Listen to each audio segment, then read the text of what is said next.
नमस्कार दोस्तों, मेरा नाम है जय। वेलकम टू आईएग्री। आज हम बात कर रहे हैं फ्लोरिकल्चर के एक नए फ्लावर की, जिसका नाम है क्राइसेंथेमम। क्राइसेंथेमम एग्जाम की अगर पॉइंट ऑफ व्यू से देखा जाए तो एक अच्छी खासी इंपॉर्टेंस तो रखता ही है।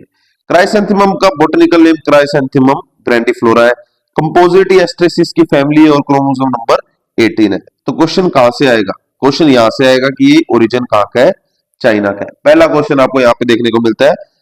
अदर नेम्स की बात करें तो glory of east, queen of east, Ottoman queen पे आपको क्वेश्चन देखने को मिलता है। नेशनल फ्लावर ऑफ जापान, यहां से भी आपको क्वेश्चन देखने के चांस बहुत कम है। नहीं, जापान पे नहीं पूछेगा, यहां से पूछेगा ओटोमन क्वीन पे। ठीक है, दूसरा क्वेश्चन आपको यहां मिलता है।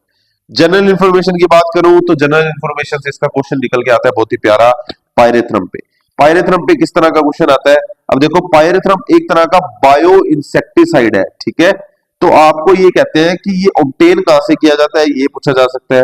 हिंदी मीडियम वालों के लिए भी बता दूं कि वहां पे गुलदाउदी नहीं लिखा होगा, ऑप्शन में लिखा होगा तो क्राइसेंथेमम ही लिखा होगा हिंदी में। वो आपसे पूछेंगे कि ऐसा कौन सा प्लांट है, ऐसा कौन सा फ्लावर है जिससे हमें पायरेथ्रम नाम का बायो इंसेक्टिसाइड मिलता है। ठीक है, तो बहुत सारे ऑप्शन दिखे होंगे, उसके अंदर एक क्राइसेंथेमम भी आपको देखने को मिलेगा। मैं फिर बता रहा हूँ, गुलदाउदी नहीं लिखा होगा, क्राइसेंथेमम ही लिखा होगा।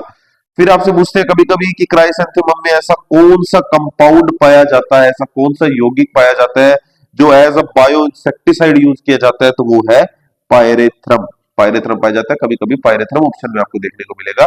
गुलदाउदी या क्राइसेंथेमम आपको क्वेश्चन में देखने को मिलेगा।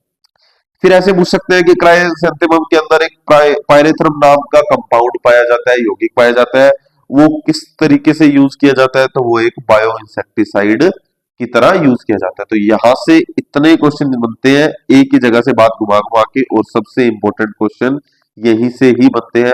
बहुत सारे पीवाईक्यूज में आया हुआ है, बहुत सारे कॉम्पिटेटिव एग्जाम से पूछा है, जेट पीजी से लेके जेट यूजी तक कुछ नहीं छोड़ा हुआ। तो आप इसको जरूर कंसीडर करेंगे, इसको नहीं भूलेंगे।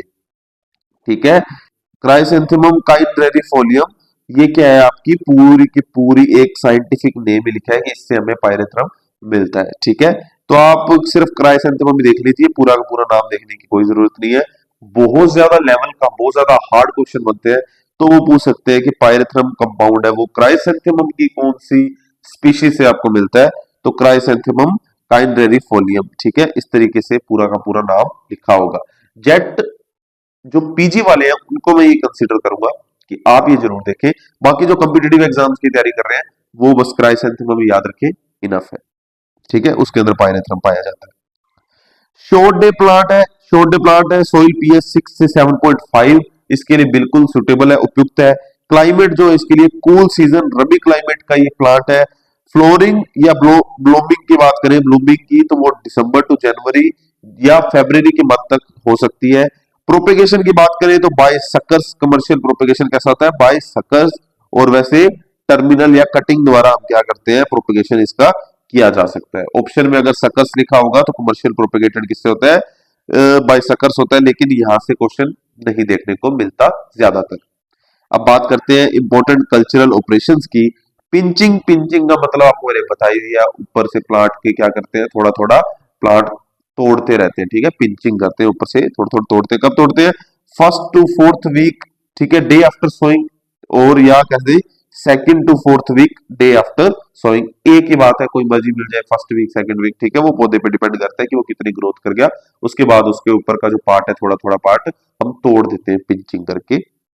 डिसबडिंग, फ्लोवर अच्छे से ग्रो कर पाए, बड़े फ्लोवर आपको मिल सके, तो हम क्या करते हैं, बड को क्या करते हैं, काट देते हैं। डी सकरिंग, डी सकरिंग मतलब जो सकर्स है उनको निकालना, अनावश्यक जो सकर्स है ग्रो कर रहे हैं प्लांट के साथ, उनको निकाल दीजिए। ठीक है, सकर्स को निकालना, डी सकरिंग। इंपॉर्टेंट वैरायटी की बात करें, एनुअल एनुअल वैरायटी की बात करें तो इसमें रोमियो, येलो स्टोन जैसी वैरायटीज देखने को मिलती है। पेरनियल की बात करें तो बिरबल, सहानी, मीरा, श्रद्धा और बसौतिका, बसौतिका, कुंदन। और अब देखो यहाँ पे लार्ज फ्लोवर लिखा है। लार्ज फ्लोवर जो होते हैं वो रिफ्लेक्स्ड और इरेगुलर होते हैं। ये क्या कहना चाह रहे हैं? देखो कि अब जो आपका क्राइसेंथेमम है इसकी कई वैरायटीज है। अब लार्ज फ्लोवर जो होते हैं वो ऐसी जो वैरायटी है, ऐसी स्पीशीज होती है जिसके अंदर आपको रिफ्लेक्स्ड मतलब जो फूल की जो पंखुड़ियां हैं वो पीछे की तरफ मुड़ी हुई दिखती हैं, इसलिए उनको रिफ्लेक्स्ड बोला।